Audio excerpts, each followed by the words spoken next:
Back to my channel sunshine. আশা করছি সবাই ভালো আছো। চলো দেরি না করে আজকে দিনটাকে শুরু করা যাক। অনেক দিন পর আমি আবার ডেলি ব্লগিং স্টার্ট করছি, মানে ডেলি না হলেও অ্যাটলিস্ট বড় ব্লগও দেওয়ার চেষ্টা করবো। শুধু শর্টসই আমি দিয়ে যাচ্ছি, তো ভাবলাম যে আজকে একটুখানি বড় ব্লগও শেয়ার করি। তো সেটাই তোমাদের সঙ্গে আজকে শেয়ার করবো, সারাদিনে কী করছি কী না করছি। চলো তোমরা আমার সাথে সঙ্গে থেকো। সকালবেলা ঘুম থেকে উঠে অলরেডি ভাই আর পুলক অফিসে বেরিয়ে গেছে। তারপরে টুকটাক কাজ ছিল, সেগুলো করা কমপ্লিট। এবার ঘরটাকে গুছিয়ে নেবো পরিষ্কার করে। তো চলো কী করছে দেখো। যেহেতু আমার দাদার বিয়ে, সেই জন্য কালকে রাত্রিবেলা বসে বসে আমি মেহেন্দি করেছি। তোমরা আমাকে জানাও যে মেহেন্দিটা কেমন হয়েছে। নিজে নিজে বসে বসে কালকে মেহেন্দি করেছিলাম, এক হাতেই করেছি আর অল্পই করেছি, যেহেতু ঠান্ডাকাল। এমনিতেও সোয়েটার পরতে হবে যত সম্ভব, যেখানে ওর বিয়ে সেখানে প্রচুর ঠান্ডা, নবদ্বীপের দিকে তো অতিরিক্ত ঠান্ডা। তো সেখানে ঠান্ডা থাকবে যেহেতু, তো আমাকে সোয়েটার ক্যারি করতে হবে, না চাদর ক্যারি করতে হবে, জানি না কী হবে। তো তার জন্য আমি মানে অল্প একটুখানি মেহেন্দি করেছি, তাতে দেখতে আর বেশ ভালো লাগে। এখন আর কথা বলবো না, এবার তাড়াতাড়ি করে কাজ করে নিই। দেখো খাটটাকেও গোছানো হয়ে গেছে এখানে, ঠিক আছে। আর প্যাকিংও স্টার্ট হয়ে গেছে অলরেডি, টুকটুক করে প্যাকিং করা হচ্ছে, কি নিয়ে যাওয়া হবে কি না হবে সেটার জন্য। তো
একটু বেরোবো, কিছু টুকটাক জিনিসপত্র কেনাকাটি করার আছে। যত বিয়ে বাড়ি যাবো তো কিছু টুকটাক জিনিস আর কি কেনার আছে। সাজার জিনিসের মধ্যে আইব্রোটাকে প্লাক করতে যাব, তো তার জন্য একটু রেডি হয়ে নিই।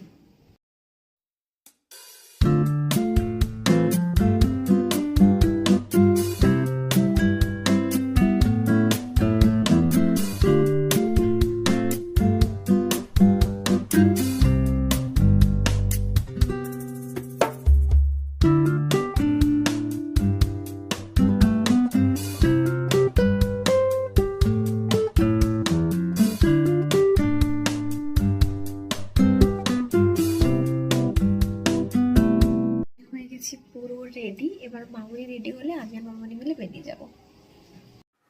ওয়াশিং মেশিনে কাপড়গুলো দিয়ে চালিয়ে দিলাম, তো আমরা ঘুরে আসতে আসতে ততক্ষণে অর্ধেকটা ওয়াশ হয়ে যাবে, সেই জন্য। তো আমার আইব্রো প্লাক করা হয়ে গেছে, তারপর মামুনি করছিল।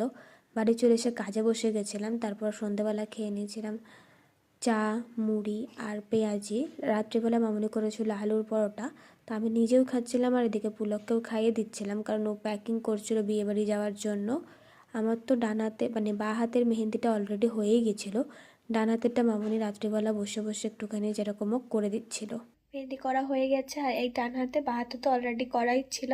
ভিডিওটা ভালো লেগে থাকলে লাইক করো, শেয়ার করো, সাবস্ক্রাইব করো, কমেন্ট করো, নোটিফিকেশনের পাশে যে বেল আইকনটা আছে সেটাকে প্রেস করে দিও।